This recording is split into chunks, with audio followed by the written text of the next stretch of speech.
what's been going on out there? We know maybe two things will be happening today. One, yes, there could be an announcement. We could be. But two, for sure, Baba is speaking. All right. About the way forward. He can always still postpone it. No, Baba said Monday. Monday. No, Baba said Monday. Monday. To help us unpack this, what do you call it, Jala? Are we in a quagmire or what? Where are we? For lack of a better word, quagmire will do for you now. Like quagmire? Quagmire will do for now. All right. Mugambi Nandi joins us in the studio along with the erstwhile, the fiery, the man who takes no prisoners, Nelson Harvey. I know is spitting fire this morning. He can't wait. He can't wait. Gentlemen, welcome to Hot 96. Thank you. Good morning. Thank you. Good morning. Good morning. Mugambi, where are we? Are we in a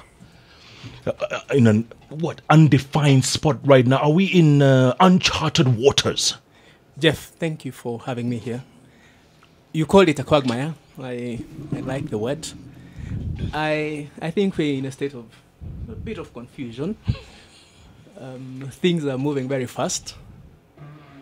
What was yesterday isn't today. But that's not unusual in an election year. So I'm not worried.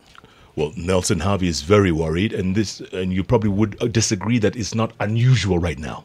Go on. Absolutely. This is a coronation ceremony gone so bad. Look, on 8th of August, it took a period of less than 3 days for the IEBC to declare Uhuru Kenyatta winner with all those candidates. Now Uhuru Kenyatta running alone. We are on the fourth day. Something has gone terribly wrong with this process. He's not running alone, Harvey. Look, he's been running alone. Every other person. 6 other candidates.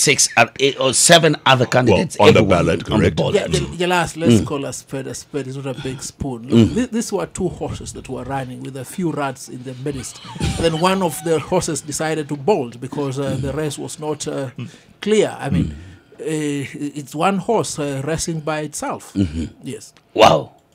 Well, okay, the fact that they've waited 4 days, Nelson, maybe Chebukati and them don't want to make the same mistake as last time, rush to announce.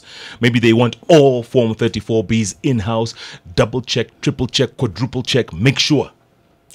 Look, Chebukati has created a very big conundrum for himself. Remember when Commissioner Rosalind Akombe resigned, she stated in no uncertain terms that there is no way the election schedule for the 26th of October was going to be a credible election.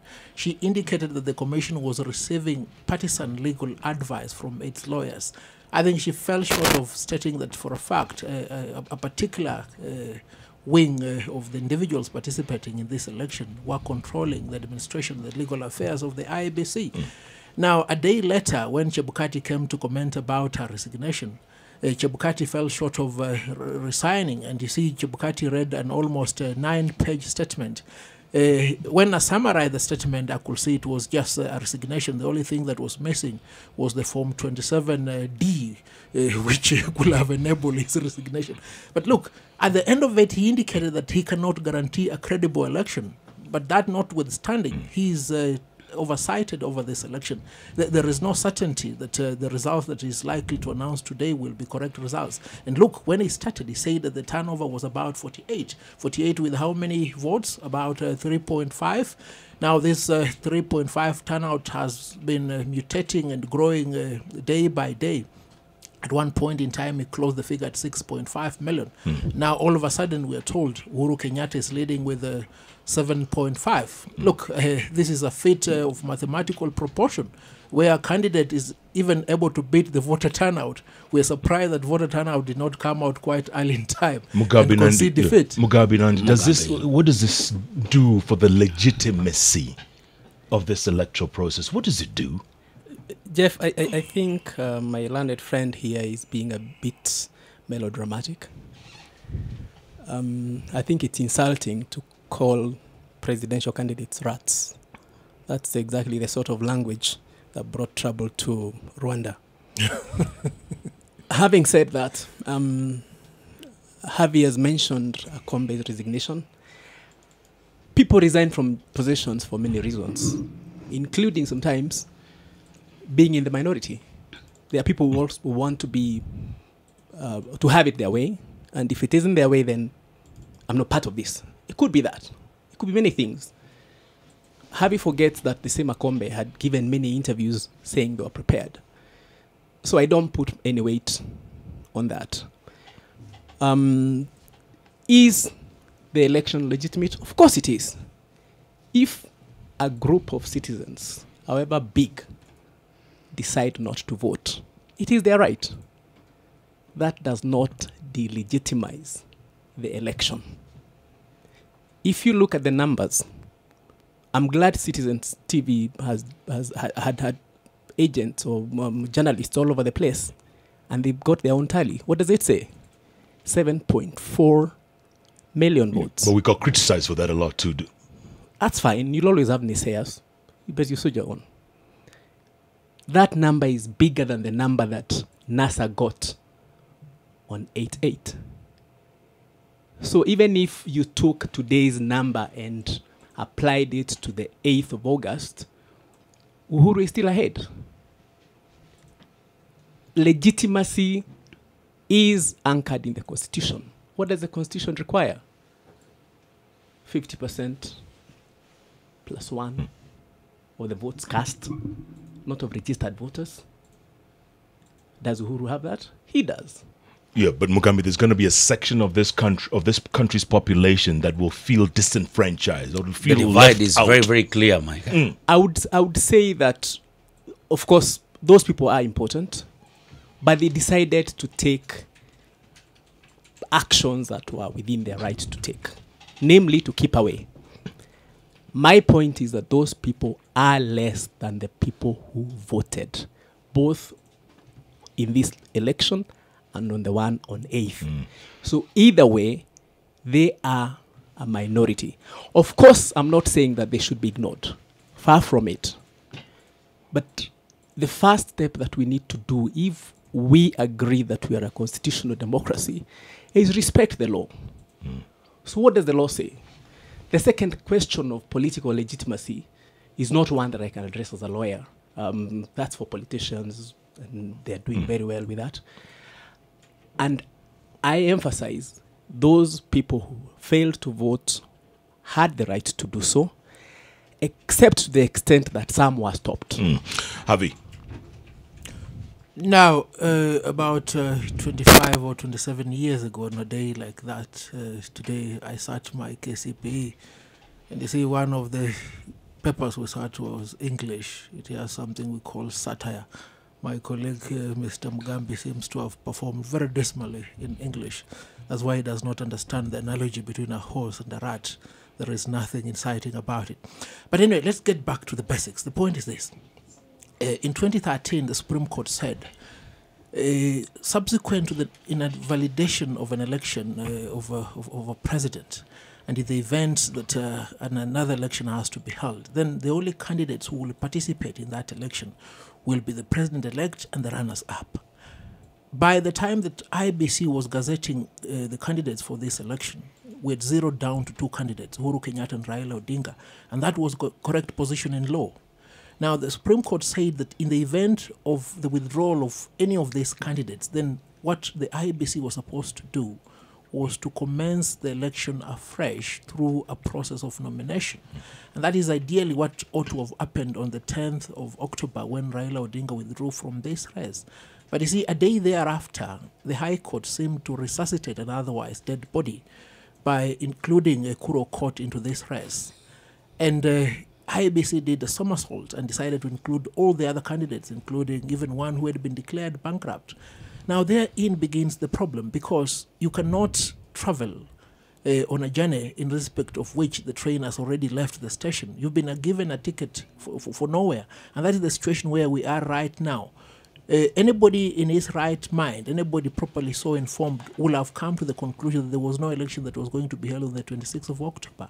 So what proceeded on the 26th of October is what we call in law a nullity ab initio, something that was not even there before. And that is why many of us have come to the conclusion that this is not an election, this is a coronation.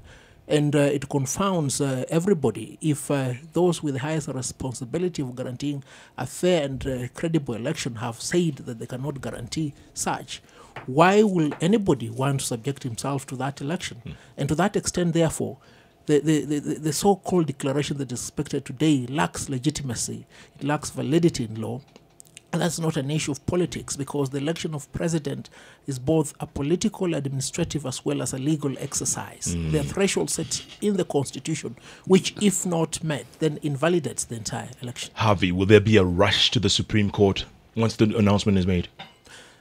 Look, is it obvious? this administration has indicated in no uncertain term that it will not allow a very important organ of the government, being the judiciary, to oversight presidential election. And we saw what happened on 8th August. There was a raid on AFRICOG. There was a raid on Kenya National Human Commission of Human Rights. These were the institutions that were supposed to go to court. And even when the court made its decision, Uhuru Kenyatta came out breathing fire, threatening the court, threatening to fix the entire Supreme Court, threatening to take action against Maraga. And this call was echoed by most of his supporters, including so many elected leaders. Then look at what happened last week. The Supreme Court was not able to sit. What am I saying, Jeff? It is quite clear that the dispute resolution mechanism set through the Constitution to determine an election petition appears to have been interfered. Do we expect to have another forum where this dispute can be entertained? That is a question that will bog our minds for a long period of time. And indeed, it explains the reason as to why the main candidate in this election, Raila Odinga, has indicated that there has to be a resistance to these actions by Uhuru Kenyatta and his administration. I highly doubt if the Supreme Court will be better constituted to hear another election petition. Mugambi, I know you've been writing some notes there. I don't know if you want to comment first before I ask my question. I'd like to comment. Go. To correct some of the factual errors that are being peddled. First of all, the withdrawal of a candidate is a legal process. Was the legal process for doing that followed? The answer is no. And I believe it was a strategy to leave their cards open so they can play whichever way, depending on how things stand. That's one. Second, Harvey is saying that the election was a nullity. That conclusion can only be made by a competent court of law that has jurisdiction on the matter. A candidate can't, Harvey here can't, neither can I. So if we want to declare that election a nullity, there's only one place we have to go to, and that's the Supreme Court. NASA has been to the Supreme Court. When the Supreme Court ruled in their favor in a divided judgment, the Supreme Court was almighty. Very good. Now that the election has been conducted in accordance with the law, the Supreme Court is no longer an ally, is no longer a friend, it's not a safe place to go to. But I can also tell you for free, it is unlikely that Raila, the candidate, or NASA, the party, would go to the Supreme Court themselves. They are likely to sponsor somebody to do that on their behalf. For many reasons, including the fact that they do not have the clean hands that are required to go before that court. Because the court said, go back and have these elections in 60 days. But what did they do immediately after? They said, we are not going to do so. We have this list of things we require that have to be done. None of which had been canvassed in court, none of which had legal basis, most of which were nonetheless accepted. We'll talk about the irreducible minimums. Yes. So, because they have stood in the path to the election, it's unlikely that they're going to go to court themselves. They're going to find a proxy to do that on their behalf. And the fact that 4 counties didn't vote, or rather the vote was postponed indefinitely, will there be an argument? Jeff, the Constitution requires that an election is carried out in every constituency. But the Constitution also recognizes that there is going to be enabling legislation for the conduct of elections. That's Article 136(1). And it is pursuant to that article that we have the Elections Act, which in Section 55B recognizes that there may be security situations, there may be natural disasters or other situations that make it impossible to carry out an election. And that section empowers the Electoral Commission to postpone, not to cancel, to postpone an election. That same section says if the numbers or the results without the places where the voting has taken place will not be affected by those numbers when eventually the voting does happen, the return of that election can still be made. So for me, it is clear that we can have a declaration of the president based on the fact that it was not humanly possible to carry out elections because the opposition sponsored violence in those areas where they have strong support. Harvey, I know you're itching to reply. You're itching to reply here. Jump in now. You can jump in any moment. Jeff, on 8th of August, I travel up country to Likuyani in Kakamega County and voted at Shikulu Primary School polling station number 2. Now, the total number of voters who turned out on that day were about 380 for that particular polling station. Uru garnered about 23 votes. That is a paltry 6% of the total votes cast. Now, on the 26th of October, there appeared to have been a turnout of 8 voters, all of whom voted for Uhuru Kenyatta. So 8 out of 8, that is 100%. So, look, as Mugambe will say, that is kudos. The candidate has garnered 100%, is qualified to go to the next class. But see, therein lies the fallacy. Who stopped me from going to vote in Shikulu Primary School? Nobody. And look, those areas, the strongholds of NASA, and which are not limited to Luo Nyanza, in fact, they're spread all over the country. People had said, we will, in conformity with the advice we've been given by the captain of our team, boycott this election. And they refused to go and vote willingly. In fact, if anything is to go by, what is perceived to be a resistance is an attempt by the Jubilee administration to force certain individuals to vote. Nobody was precluded from voting. People decided out of their own will not to participate, not to sanctify this otherwise sterile process that was being forced down through their throat. So it cannot lie in the mouth of my colleague here to come and say that look, the so-called coronation of Uhuru Kenyatta disguised as an election is one that finds national legitimacy. If you initially got 23 people voting for you, and that number has gone to 8 in an area where there was no violence, and I can tell you without any fear of contradiction, Jeff, there was no violence in Shikulu Primary. People just decided not to vote. Now, somebody is hiding behind that percentage to indicate that he has the approval of the entire nation to rule. I think that is turning logic over its head, and it's a high time that Kenyans realize that the fight for democratic space is one that has taken us through a very treacherous journey. It is not one that can be left in the hands of individuals who oppose the constitution, who do not have any aspirations towards a democratic space in this country, and who want to maintain their hold in power through means that are not orthodox. And therein lies the problem. Unless and until this is resolved once and for all, we'll have this perennial problem where the incumbent will use state machinery to force an election and try and sustain it with the bullet on the disguise that he has been elected on the ballot. That cannot be allowed to happen. Mugambi, Nandi, let me ask you this. It's no secret that the two individuals who can make this thing work, or rather help the country move on, are the president and the leader of NASA. The two people.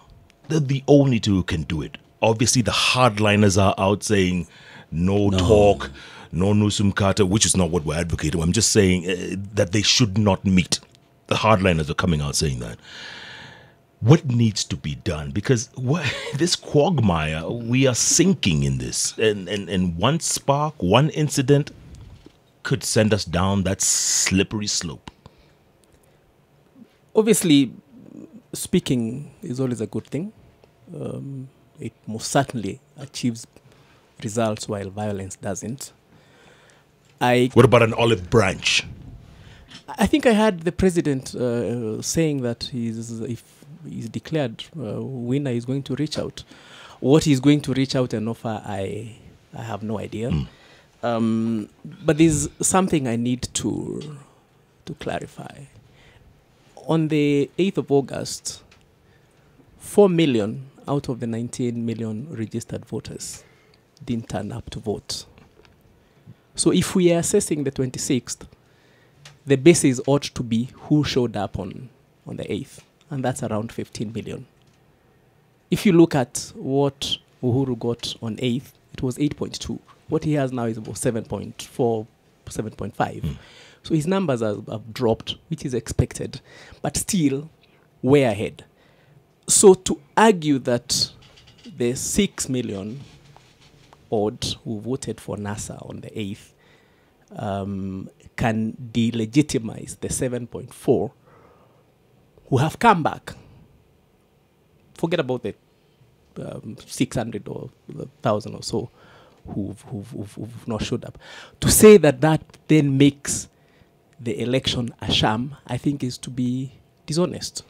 Now, coming to the question of whether they should talk, I think they should talk. What they should talk about, I think, first of all, the opposition ought to recognize the candidate who's declared by the Electoral Commission as winner as being the legitimate holder of political and legal power as far as governance of this country is concerned. That should be the first starting point. And if they don't? If they don't, then of course it makes the conversation very difficult. Because one is the leader of a resistance movement who doesn't recognize the legal status of the other. So where do you begin? What are you talking about? So of course that makes it very difficult. It makes the conversation very difficult. So I think NASA have to recognize that as far as the law is concerned, the president, whoever is declared, of course we now know that it is Uhuru. Whenever he's declared, he is the legitimate holder of the instrument of power of this country. And then the discussion can be, we have 6 million odd supporters. We need to move together as a country. What do we do? Then that sort of conversation does help. Would it help, Nelson? Do you agree? Well, there is need for dialogue, but the parameters of these dialogues is what needs to be interrogated. Our friends in Jubilee seems to have made a template upon which they can always steal an election and demand that, look, why don't you come over, we negotiate over this thing. And I'm not speaking from the realm of conjecture. In 2007, when Kibaki stole the election of Raila Odinga and violence erupted thereafter, what was forced onto the Kenyan people was a grand coalition government. And there is no doubt whatsoever that that election was stolen. And I think these individuals are now saying that the Kenyan people are so gullible that you'll always steal their rights and call them and tell them, look, now that I have it, you need to recognize that I have the right to hold it. But let's solve the problem. I'll give you part of it. I think that is a conversation that should not be entertained. What ought to happen is this. This being a legal and political exercise, we need to be returned to the status quo ante, to the position before the theft. And the only prevailing position before the theft was an environment of a free and fair election. Unless and until we have a free and fair election, then any dialogue that somebody from the Jubilee administration may be inclined to pursue will be an exercise in intellectual futility, because we must resolve this issue once and for all. If a candidate has sat his examination and passed, then he needs to be given the certificate.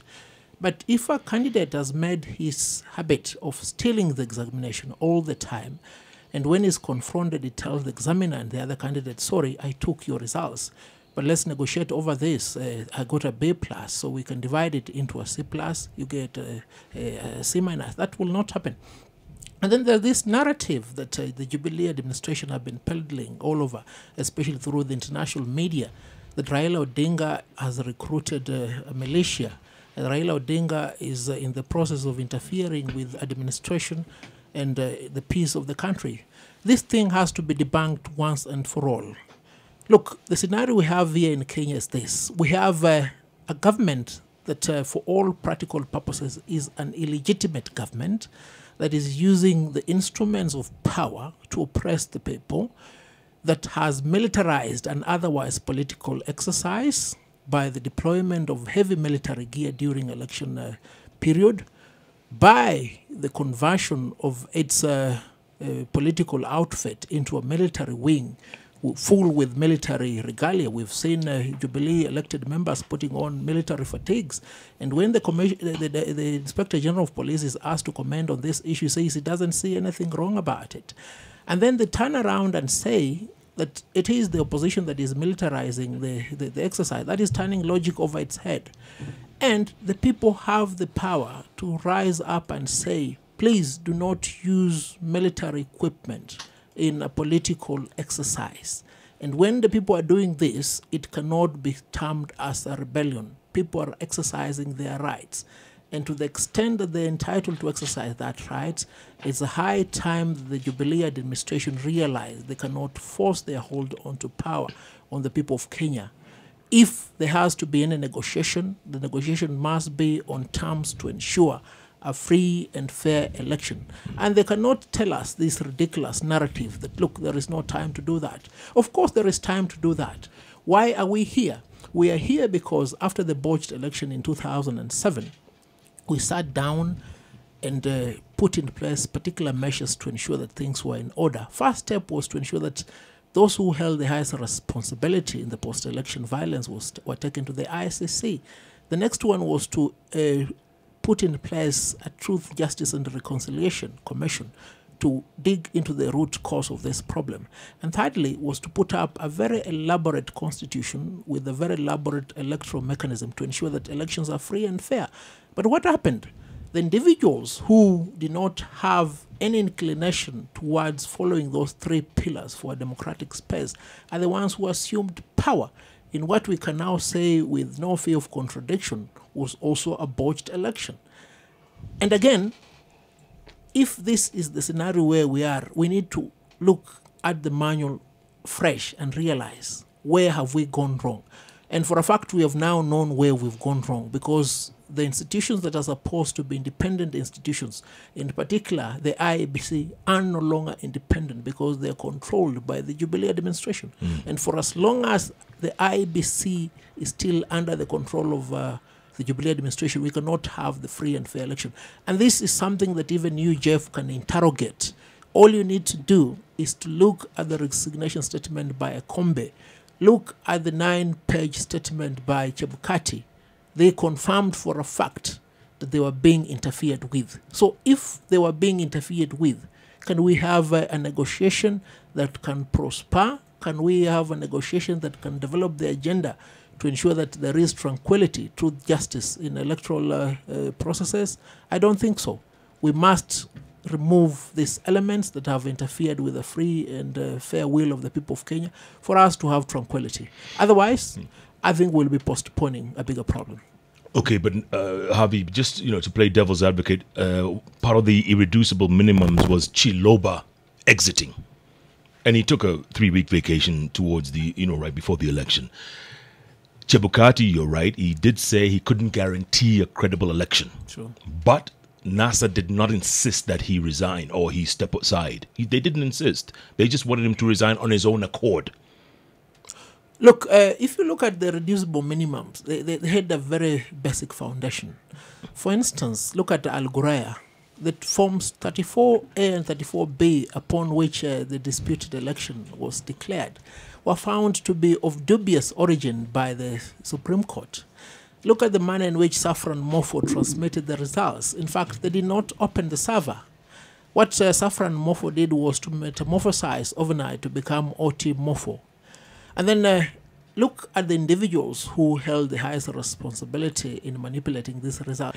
And it's a result of that a very elaborate memo was forwarded to the IEBC on the reducible minimum, and a very elaborate complaint was also submitted to the Director of Public Prosecution, who in turn asked the Ethics and Anti-Corruption Commission, together with the Directorate of Criminal Investigation, to investigate these individuals who could have been culpable. But what happened? These people turned around and instead of doing those investigations, started investigating the judgment of the Supreme Court. Now, therein lies the problem. So by the time Raila Odinga was withdrawing from this race on 10th of October, nothing had changed. And if a judgment of the Supreme Court had invalidated the election on account of malpractices, and these malpractices had not been made good, then for a fact, we were not going to have a credible election. And that necessitated the withdrawal of Raila Odinga from this race. Mukambi, I know you, yeah, go ahead. What NASA is doing is trying to establish a government otherwise than provided for by law. There's only one way of forming government in Kenya, and that is through elections. I like to quote Mother Karua on something she said, that don't listen to what a man says, look at what he does. So don't listen to what the NASA people are saying without looking at what they are doing on the ground. And what they are doing on the ground is obvious that it is harmful to the country. They complain about a group of women wearing military fatigue and things like that. And I don't know the context in which those kind of attire were worn, but for me, it is more dangerous that a youth is hurling stones at the police and at innocent citizens than that a woman has worn some green patch, whatever it was that they were doing. Chebukati said in his statement that interference was coming from both sides. He did say that. Now, we don't know the nature of interference, but I can understand the context in which such interference can come up. Remember, the Hassan Commission was thrown out only in January. At whose insistence? Jeff, I'm sure you remember. So, in January, we reformed the IBC because NASA demanded we reform the IBC, and we appointed new commissioners. The context in which I'm saying that there could be interference is because those commissioners were, of course, appointed through a political process. And I'm sure they are nominated by parties and things like that before they go through the parliamentary approval and whatever else the process is. So obviously, someone can feel like if Mugambi is sitting on that commission on the appointment of NASA, therefore his agenda there is NASA. Whatever he says is NASA, which may or may not be true. Then, having said whatever he said, Chebukati has gone on to conduct the election, to supervise it, and to make updates, and to say that he assures Kenyans that he can stand by those numbers. If it's the same Chebukati who said one thing, and now he says the environment has changed and therefore I'm confident and I'm okay, why would we just cling on to what he said in the past and not what he's saying now? If we have a problem with the numbers, and if we have a problem with the process, why as law-abiding citizens would we get tired of going to the Supreme Court? Why would we? Something else, NASA is pushing election in 90 days. If I ask my learned friend here to tell me under which article of the Constitution elections could have been postponed, I'm sure the answer is no, because I have combed through that Constitution myself. There is no window, however narrow, for elections to have been conducted other than within the 60 days as ordered by the Supreme Court based on the Constitution, not just because the Supreme Court decided 60 days were enough for the want or whatever it was. That's a constitutional matter. The dissenting judgment by Njoki Ndung'u clearly indicted the majority by saying that they relied on the analysis of the registrar, didn't look at the 4,000 odd disputed forms, which she did and found no fault on. But the registrar, and that's a matter I think that is being investigated for disciplinary action if she's found to have been errant, is said to have relied on photocopies and fake documents lodged in court by the petitioners, while the dissenting judge looked at the originals supplied by the IEBC to the court. If then you come up with a list of irreducible minimums, most of them are accepted, and I think only one or two are not accepted because they are not practical. How do you, on the basis of your own judgment of what is fair, what is acceptable, decide you're not going to let Kenyans vote? How do you? The Supreme Court didn't ask you to supervise its orders. If you feel that the orders of the Supreme Court are not being followed, there's a process called contempt of court. That's the route you take.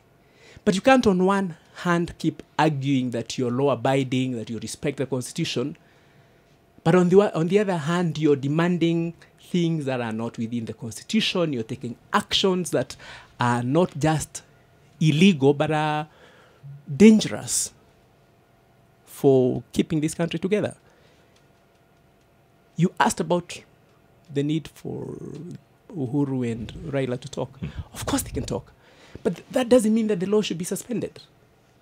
It should be followed by both of them. And it is not up to one side to decide that when the law is on my side, I'll follow. When the Supreme Court is on my side, I'll respect it. And when it is not, I will not. That's hypocrisy. Yeah. Harvey, tell me something, unless you want to comment on what Mugambi just said, but let me ask you this real quick. Yes. The announcement is made, let's say, right? Today. What? Look, whatever announcement will be made today, tomorrow, or any day thereafter, as we have maintained time without numbers, this, it is not announcements in respect of an election. There was no election that was taken, that took place on the 28th of October, and this must sink. So that if there is no election that took place on the 26th of October, then there must be a repeat of the entire exercise. And it is not an answer to ask that on what basis shall there be a repeat election. You see, Jeff, the Constitution is like a GK Land Cruiser or a GK Land Rover. It's supposed to be used for a particular administrative purpose. But when this vehicle has been hijacked by a criminal, you cannot say that it is performing the functions that it's intended to perform. It must be stopped, and the person who has taken control of the vehicle has to come out, action taken against him, and then the vehicle is put to proper use. And what we've maintained and we continue insisting is we have individuals who have maintained a strong hold on power, and they keep on harping this constitution. No, they have hijacked the vehicle. They cannot tell us that you cannot determine the route this vehicle will take, because the only way in which you can do that is to get into the driver's seat. No, you must get out of the driver's seat. Let the vehicle be used in the manner in which it's supposed to be used. So which drive are you suggesting? We need to realize and examine who in actual fact won this election on the 8th of August. And if for a fact it cannot be determined, then all we need to do is to have another election. You're talking about a fresh election? A fresh election. With must be nominations? held with nominations. And that is a standard set by the Supreme Court in 2013. And our friends are trying to labor around this issue without finding any proper solution.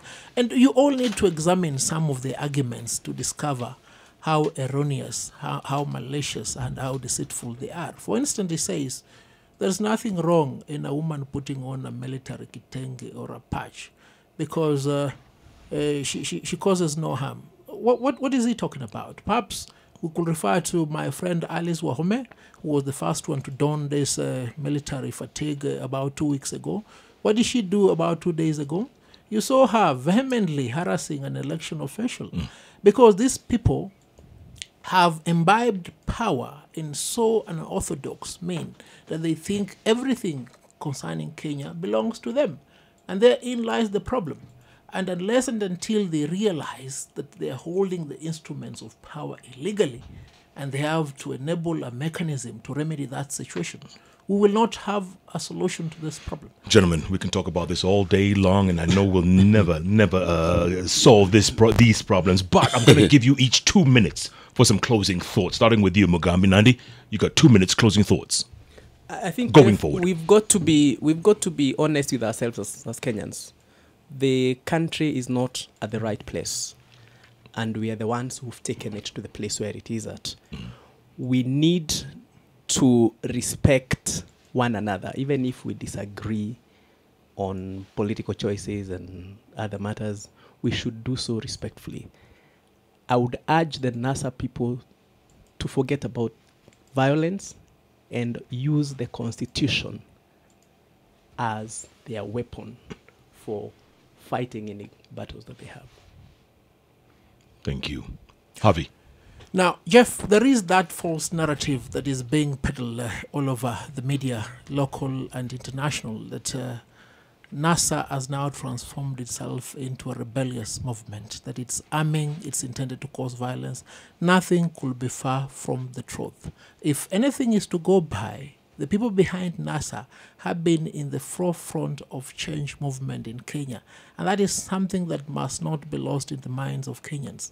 They need to realize that when a regime of this kind has hijacked the constitutional order, the only way in which to return constitutional order is through resistance, and that is the resistance that we took in 2007 and 2008.